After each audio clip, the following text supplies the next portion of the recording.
మనం 44 ఎపిసోడ్ చెప్పేసుకున్నాం. ఇక ఆ ఎపిసోడ్లో కోట అంతా నెమలి ఆక్రమించేసింది. ఇక హంస, సేనాధిపతి సారసుడు, మిగతా పక్షులు బయటపడ్డారు. అంటే జక్కన్న ముఖ్యమంత్రి కూడా ఇక ప్రమాదంలోనే చనిపోయారు. కానీ మిగతా మంత్రులు కూడా బయటపడ్డారు అనమాట. ఇక ఇలాగా హంస మడుగులో దాక్కోవడం ఒక తామర చూడడనే కోడిపుంజు అంటే నెమలి వాళ్ళ సేనాధిపతి చూశాడు. హంస కూడా పట్టుబడింది. ఎస్, ఇప్పుడు మనం యుద్ధం గెలిచేస్తామని చెప్తుండగా ఇక మడుగులో దాక్కున్న సారసుడు అంటే సేనాధిపతికి పట్టలేని కోపంతో ఆ కోడిపుంజు మీద దుక్కాడు. ఇక మిగతా కోడిపుంజులు ఊరుకుంటాయా?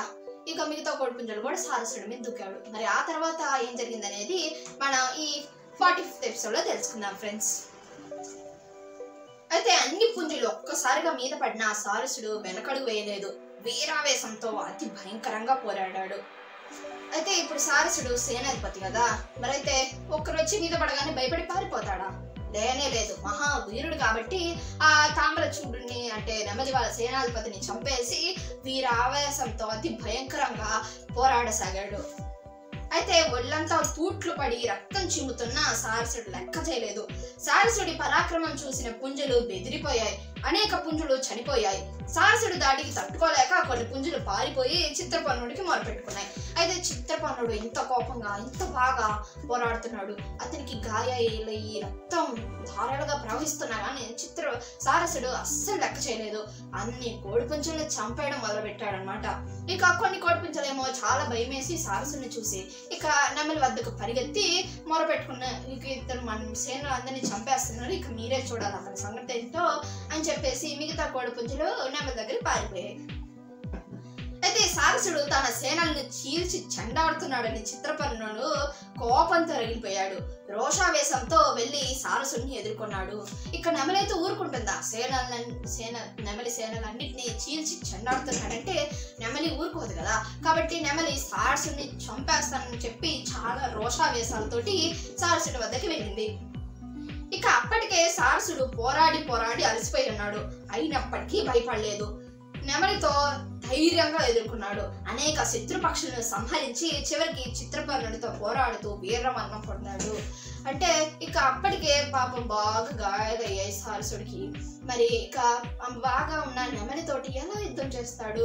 ఇక నెమలేమో రాత్రంతా బాగా విశ్రాంతి తీసుకొని కోటను ఆక్రమించుకొని బాగా తాపీగా ఏమి గాయాలు అవ్వకుండానే ఉంటుంది కదా.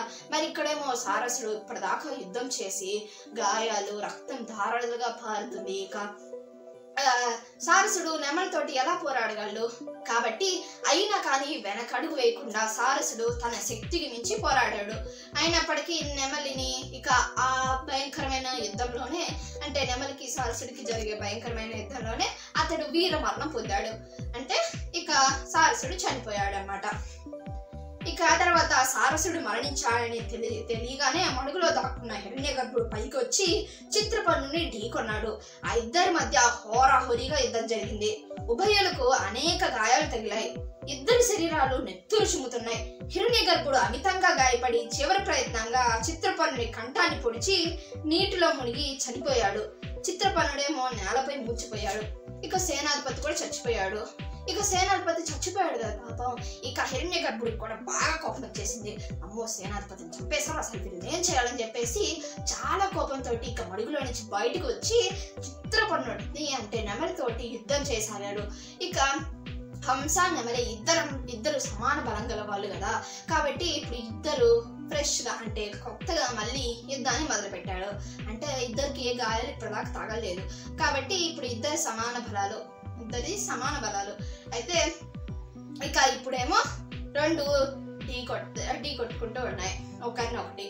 ఇక ఇలా ఉండగా ఇక రెండు బాగా అలసిపోయాయి. సమాన బలాలు కదా. ఇక గాయాలయ్యాలి, వాటి రక్తం కూడా ధారాళంగా ప్రవహిస్తుంది.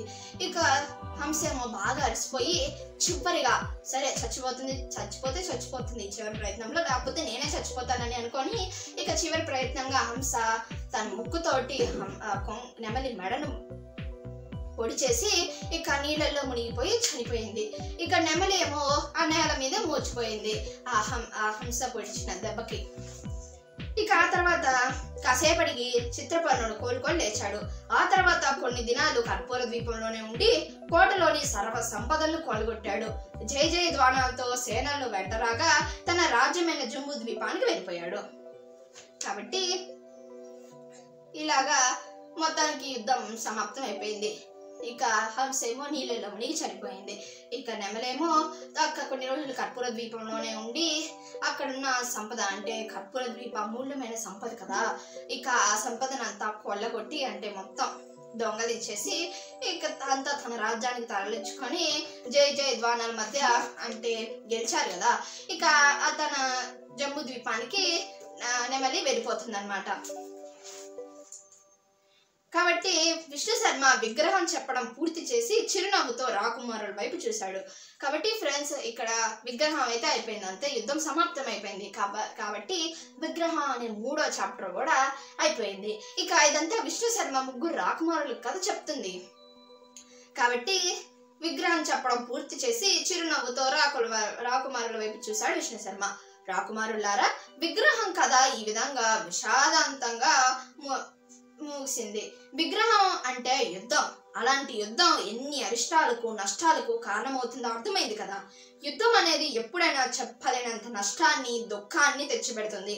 అందువల్ల అనవసరమైన పౌరుషానికి పోయి ఎవరు కయ్యానికి కాలు దువ్వరాదు.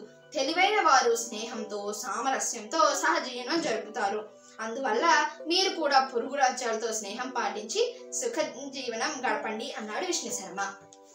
కాబట్టి దీంట్లో నీతి అయితే మనకు అర్థమైంది కదా ఫ్రెండ్స్. విగ్రహం అనే చాప్టర్ లో, ఈ విగ్రహం అనే చాప్టర్ లో 2 రాజ్యాల మధ్య యుద్ధం జరిగాయి. ఇక ఆ యుద్ధం అనేక నష్టాలకి దుఃఖాలకి కారణమభూతమైంది.